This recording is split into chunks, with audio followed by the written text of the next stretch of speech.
The curious incident of the dog in the nighttime heading to Broadway. The stage adaptation of Mark Haddon's The Curious Incident of the Dog in Nighttime is heading to Broadway this fall. The play, which has already had a successful run in London's West End, will appear stateside at the Barrymore Theatre.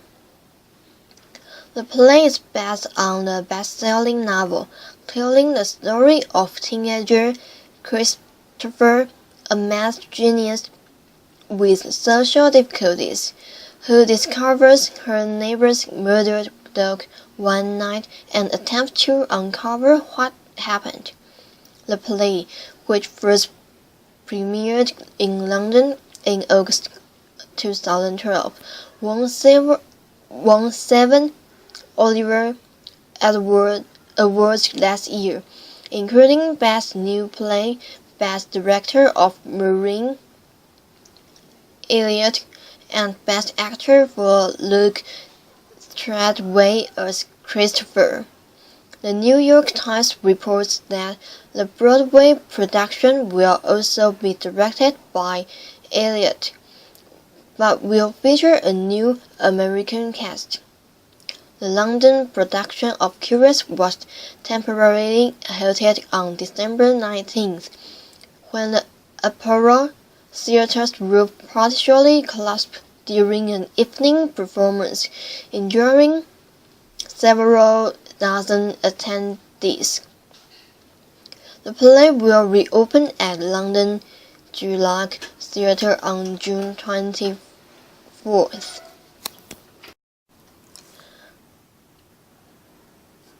A puppy predicament.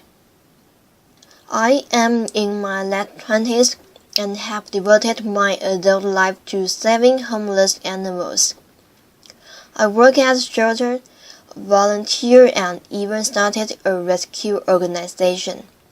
I strive to prevent animals from being euthanized.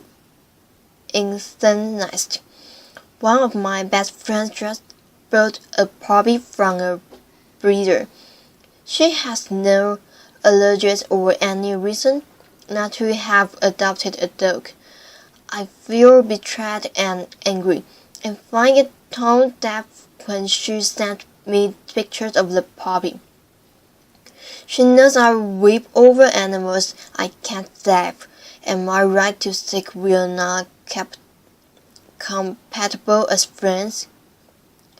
Allison, right up top, let me thank you for valuable work. Make sure you hear that part, okay? Because next, I want to warn you about personalizing it, which may make you doctrinaire, no friend with breeder puppies, and less effective in your work. The pup is not your enemy, neither is your friend. Consider this. There are hundreds of thousands of orphans and children without permanent families in the United States alone. But you would never begrudge a couple for having their own child rather than adopting one, would you? We have so many reasons for the things we do, and as friends, our job is trying to understand each other without judgment. What's more, the best advocates communicate their passion in a way that draws forth in. That's how movements grow. So instead of cutting this friend out of your life, go to her house and play with the puppy. Said, it's adorable. But did you consider adopting a dog from the shelter? So many sweet animals need home. And if we can't place them, they're often put down. Who knows, she may have room for a second pug. Or alas, some dough for your rescue fraud. A piece of cake, or extended family celebrates the children's birthday with bi-monthly dinners. My mother always makes a special request about her cake portion. Not so big, just a sliver. Half that much. Often having eaten the requested amount, she can be found cutting herself another piece. After a long evening, entertaining large crowds, her request annoyed me. May I tell her to serve herself from now on? Cass Stemple. I once read and can testify firsthand that a disproportionate number of car accidents happen in the last months of our journeys, with our destination near in sight. That's where you are, Cathy, once the cake and ice cream have appeared. Almost home free. No fender benders on my watch. Just smile as best you can and serve your annoying mother the tasty, wheezy size she desires. Table talk. Lately, even when I have a reservation at a restaurant and arrive on time, it doesn't guarantee my being seated at that time. Dinners ahead of us pay their bills and remain seated for long periods, and the restaurant don't do anything about it. One place left my family, including 2 small children of my father with a walker, waiting for over an hour after our reservation time. Shouldn't the restaurant step in, or should dinners be more mindful of those waiting? Gabriela, New York City. Restaurants are in the business of hospitality, both to you and the people at your table before you. They score no point by giving seated parties the bus rush or making you wait forever and a day. Sadly, there's no sense for determining the length of a meal. Some of us wolf others savor. So reservations are just approximation.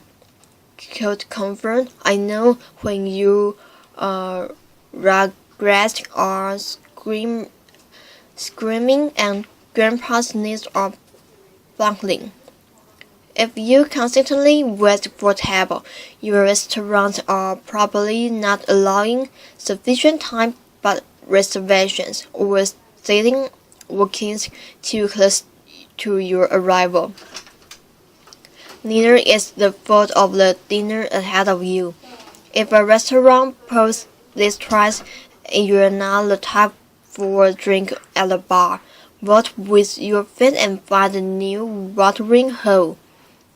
But once the party ahead of you has passed and still lingers at the table for 20 minutes, and your reservation time has come and gone, ask the mater to buy them a drink at the bar so you can sit down. That's hospitality for everyone. Surprise! I want to invite 20 friends to my birthday party at a French restaurant. How do I indicate that I am not paying for the meal? And can I suggest gifts that I might actually use? Some folks won't fancy footing the bill when they are guests, but it's your party. Spare yourself and your guests the aggravation of dividing a check by 20 after 6 guests have left early. Pick a 3-course menu with your restaurant poem with a couple options for each course, and ask him to estimate the amount of wine you need. Now he can calculate a price per head, and you can let your friends know how much they will be expected to chip in before they RSVP. On the On the invite, right? Dinner with wine will cost $50 per person, including tip. And if you said another word about gifts, I will rush to the computer and spank you.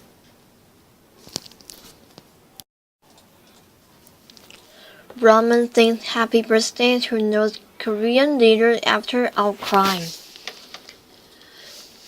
Dennis Rodin led an auditorium of North Koreans in singing happy birthday to their leader on Wednesday, a day after the former U.S. basketball star sparked controversy by appearing to suggest a Korean American was to blame for his captivity in North Korea.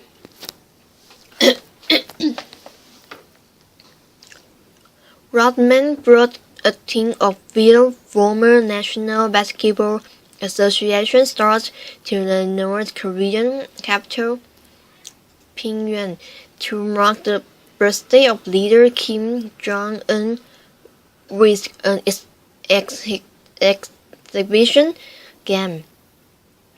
The birthday is believed to have been on Wednesday, though that has not been confirmed. It started out as surreal.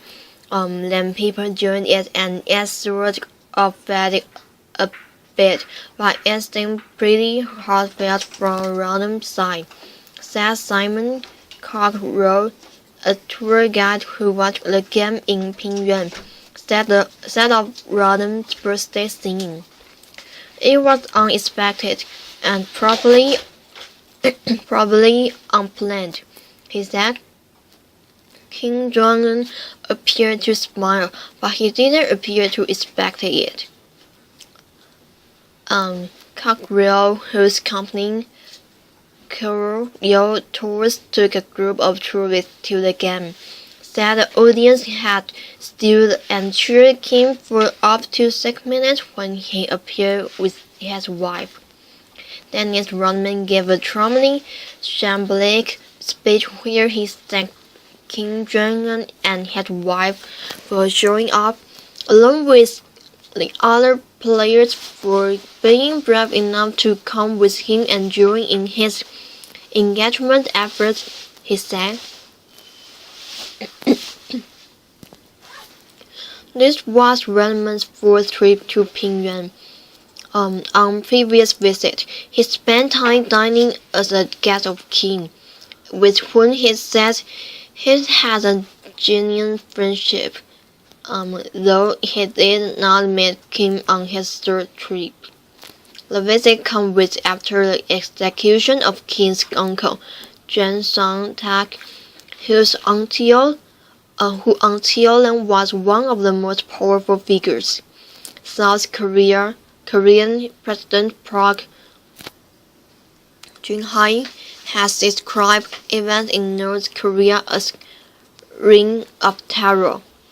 Rodman has said he would not interfere in North Korea's politics, but he raised an outcry at home when, in a television interview on Tuesday, he appeared to suggest that Korean American missionary Kenneth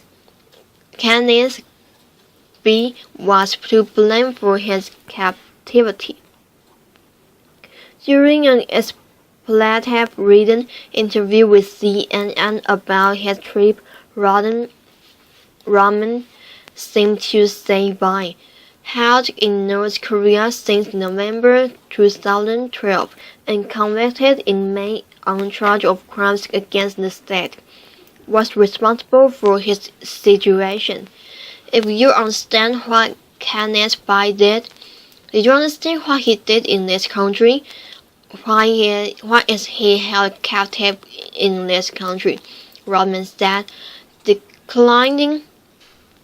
declining to respond to questions to clarify what he meant. Bell's sister Terry Chung said her family was outraged by his comment, and he could do a lot of good by using his access to the North Korea leader to advocate on bicycle